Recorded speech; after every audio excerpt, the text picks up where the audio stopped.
I'm good to go. I don't know how to do video. I've tried. Can you see me? Oh, yes, I can see you. The Okay. video is fine. It's okay. Okay. It's okay. Okay.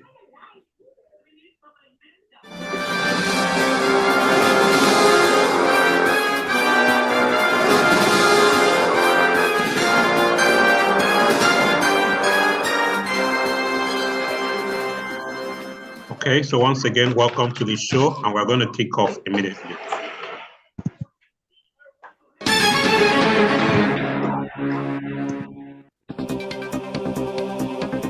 Okay, I need a biro. Look for biro for me.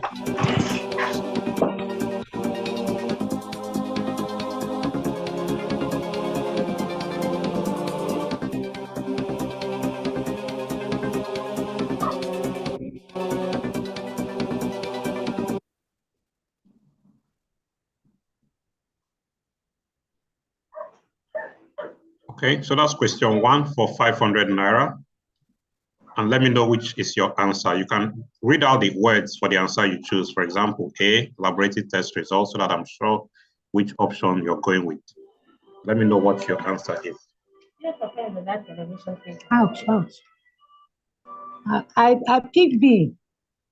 Client B. description of pain. Yes. Is that your final answer? Yes, my final answer. Okay, let's see if you're correct.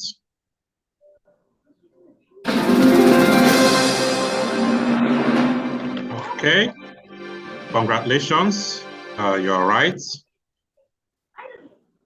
So that will be the subjective data. Okay, well done.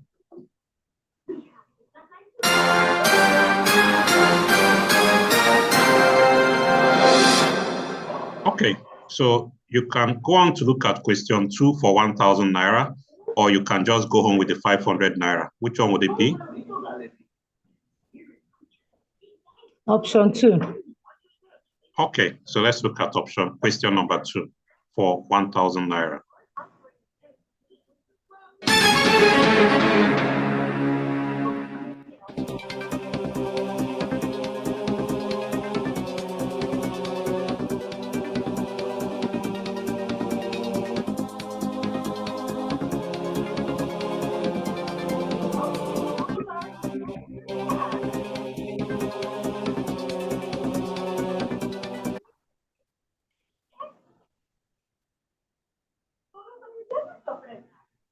Remember, you can always use your lifeline of 50-50 where I can take away 2 wrong options.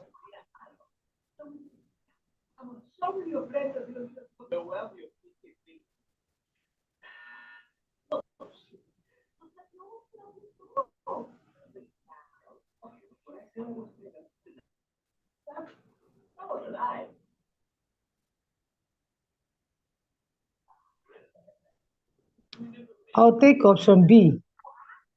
Option B. Is that your final answer?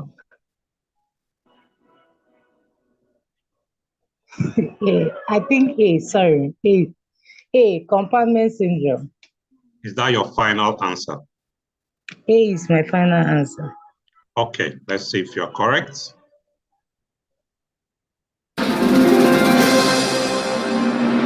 Okay, so again, remember with compartment syndrome, again, you always want to focus on the keywords on the Nclex. You can see our client had a fracture and he has had a cast. Anytime I see cast on the Nclex, I'm already thinking about that constriction. Remember, most times they might not wait for the swelling to stop and they apply the cast. The swelling will now continue within the cast and it's going to cause constriction because that cast will not allow for expansion, and then the blood supply to the limb will be decreased. And you will see symptoms just as we are seeing on this client. The limb becomes cyanotic, the limb becomes cold to touch, pain. You have this sharp pain that increases with movement of that extremity. And if you check the capillary refill time, you will see that it's also increased. So well done. That was a good one. But again, let's review some of the options, especially with the fat embolism. So again, with fat embolism, what happens? Yes, it could happen in cases of trauma, like we see with a long bone fracture. So what you're going to see is that the fat globules are going to enter into the bloodstream or enter into circulation. And again, we said it's associated with trauma, like the bone fracture. Again, you can see the timeline, mostly between 1 to 3 days after the trauma. And when you have these fat globules going through the circulation, they can cause symptoms like shortness of breath.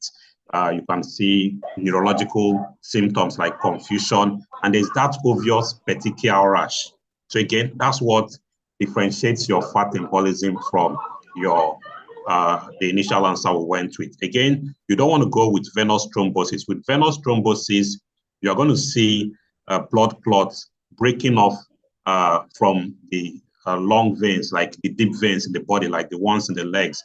And then this blood can travel within the blood vessels and can lodge in the lungs. And when they lodge in the lungs, you start seeing those respiratory symptoms like difficulty breathing.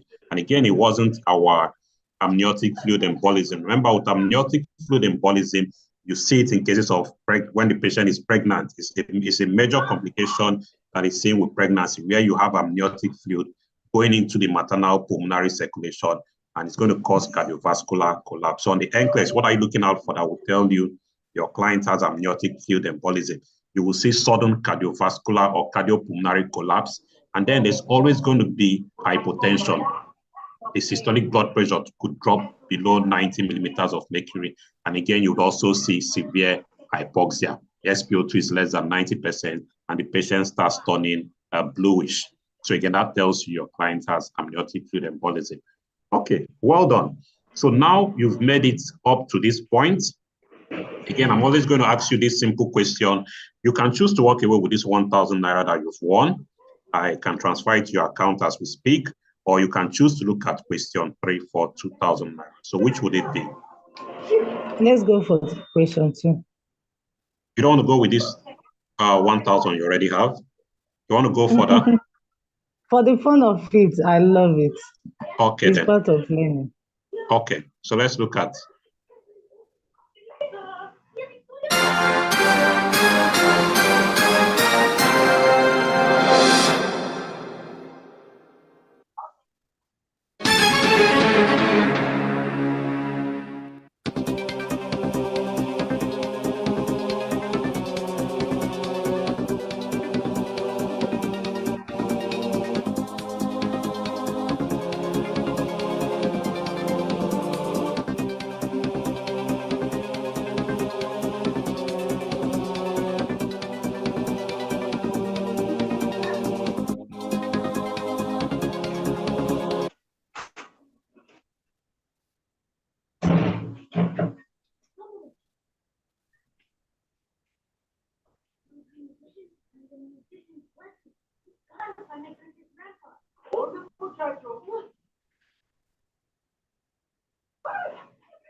Again, remember, you have the 50-50 option you can use at any time.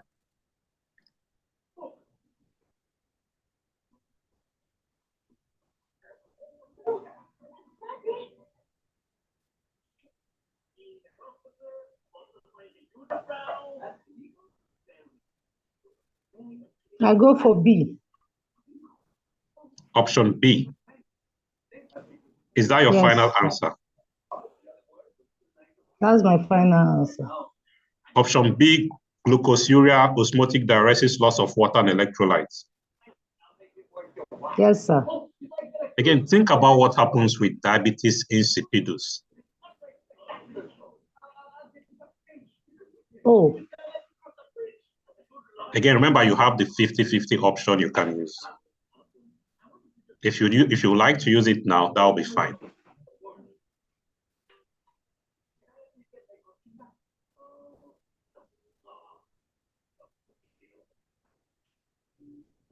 Oh.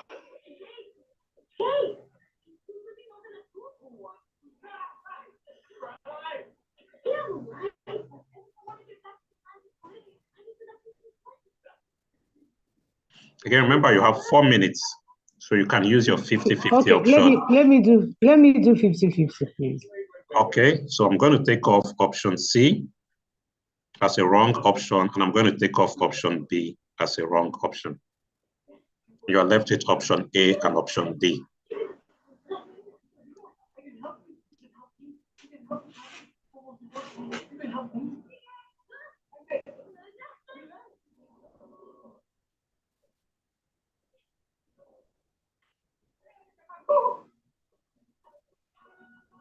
Let me rephrase the question for you. We're looking out for assessment findings that tells us our patient has diabetes insipidus. Basically, what are the symptoms of diabetes insipidus that you have on the screen? I know the patient should be dehydrated. Okay, let me take D. It's just the 4 liter per 24 hours is what is discouraging me from D. So that's excessive. So he's going to be dehydrated. Again, normally we want not more than 30 to 60 mils per hour. So again, at 4 liters, so that's high. So it's going to cause him to be dehydrated. So again, option D, is that your final answer? It's my final answer. Okay, let's see if you're correct.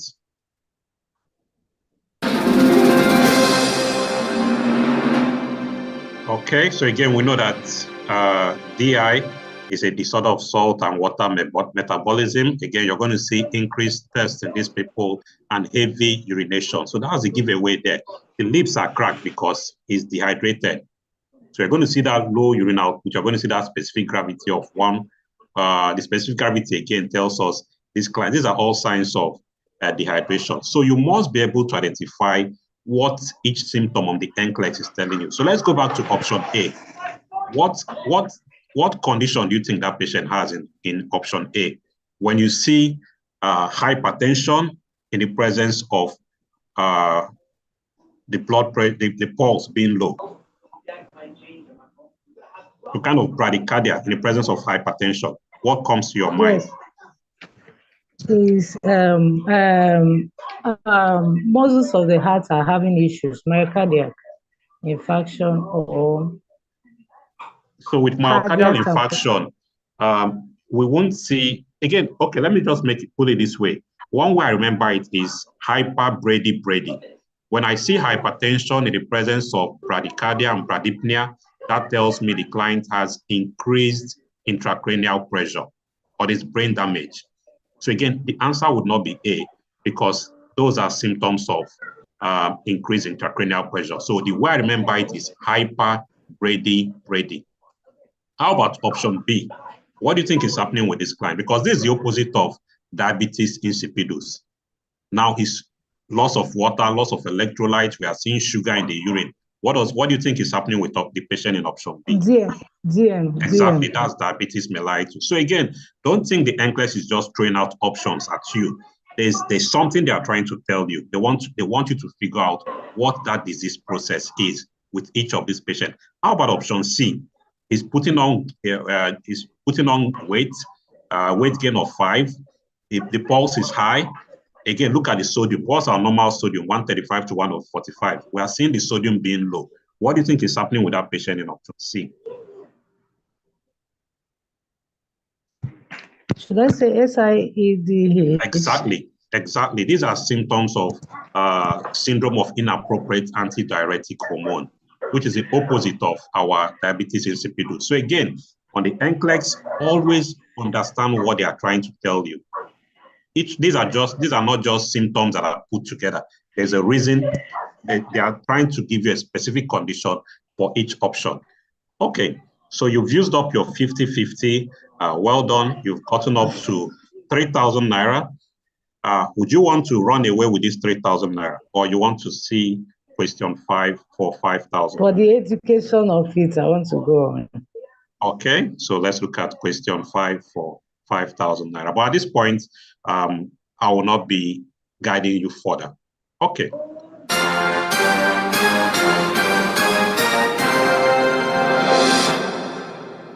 Okay, sorry, that was question 4 for 3,000 naira. Okay, let's progress.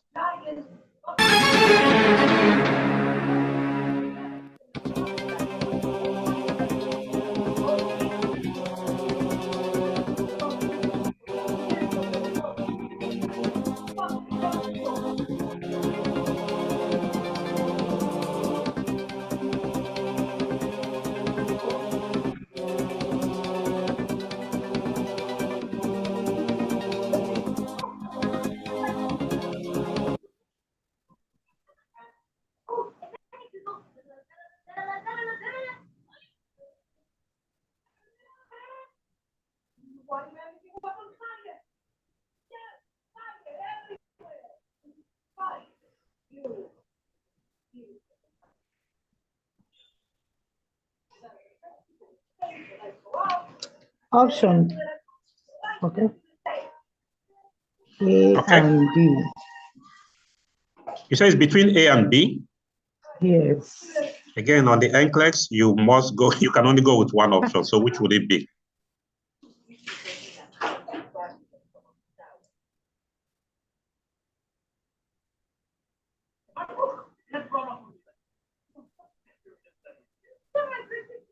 B. Option B. So again, Yes. what is it? Look at the stem of the question. They are asking for something wrong that she would have done that would cause you to intervene. Would it be wrong to carry out chest compression in a client with no pulse?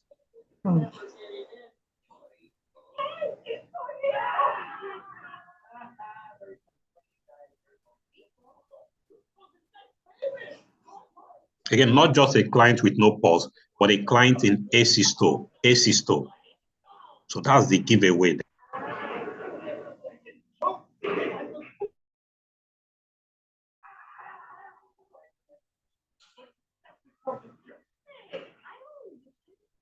D.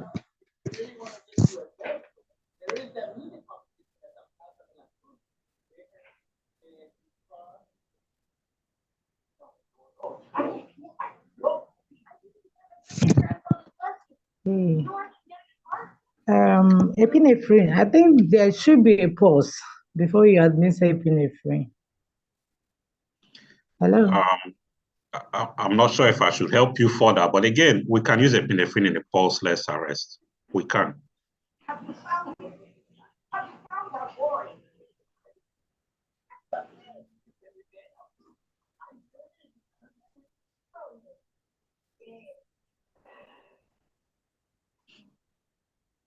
Okay, it's A. Because there should be pause before you defibrillate. Well, technically, well, okay, so is A your final answer? Yeah, A is my final answer. Okay, so let's see if you are correct.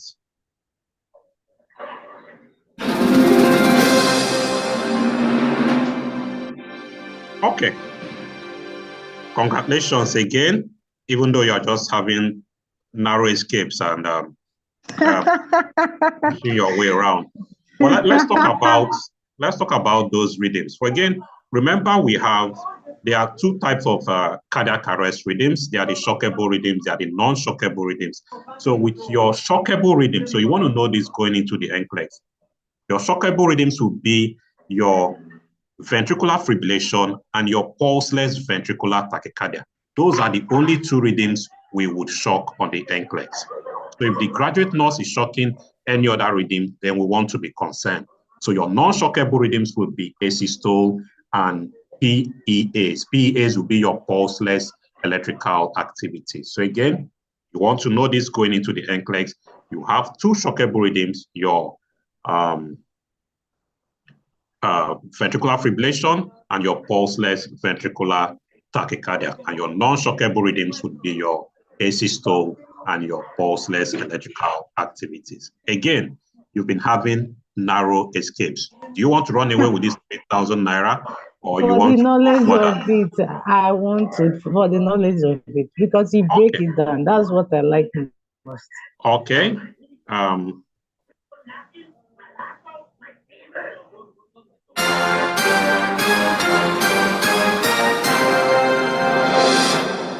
Okay, so the good thing about this level now is a safe haven. So either way, if you get this right, you are sure of 5,000 naira, going home with 5,000 naira. But if subsequently, if you miss any of the questions, even if you drop, you still go home with 5,000 naira. But at least you need to get this particular question correct. And that's at least you are sure of going home with 5,000 naira. So let's look at the next question, question 5 for 5,000 naira.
A is expected.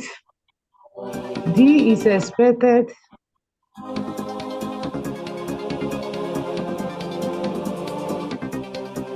I'll go for C. Is that your final answer?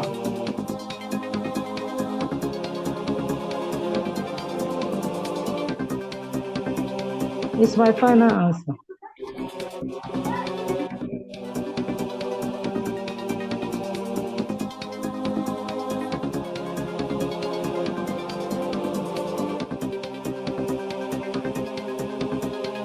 Confirm that is your final answer. Yes.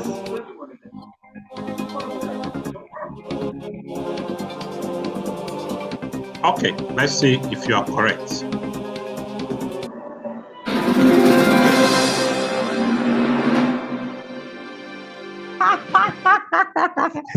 Woo! Okay, please, should I know why what that is? I have this quivering feeling in my abdomen. Again, on the Nclex, always try to think about, this Nclex is easier than it looks, because there's always something. You want to be a word detective. There's something they are trying to tell you on the Nclex. There's a reason why they told you he has type 1 diabetes. And there's a reason they are telling you he's having this quivering feeling. What's the commonest complication that can happen with type 1 diabetes? Oh, hypoglycemia. That's what is happening there. And again, this is also expected. This guy is 1 day post-op with dried blood. Why are you worried about the dried blood? Dried blood. I only want to be worried about maybe bright red bleeding, not dried blood on an abdominal dressing 1 day post-op. That's even option C is the most stable of all of these clients. I'm happy you use the stable versus you use the expected versus unexpected to rule out option A and D. That's how you want to approach the Nclex. But again, you also want to use stable versus unstable. And option C is our very, very stable clients. Again, I want to be worried about the guy with type 1 diabetes who I know is going to be on insulin and can suffer hypoglycemia. What other symptoms would they have told us that will make us know this guy is having hypoglycemia? The heart rate can be fast. The patient can have this cold and clammy skin. He can complain of weakness or even pallor. So again, those are symptoms that will tell you this guy is having a complication of his illness. And option B was our correct answer. Well, I'm sorry you've reached the end of the road. I learned something big. Yeah, I was hoping you at least go home with 5,000 naira. It seems we can't get anybody to win this 1 million naira. So we'll have to continue our search for who can win our 1 million naira. So Chinwendu, thank you very much for joining. Thank you. Nice to have you on the show. Is it every day?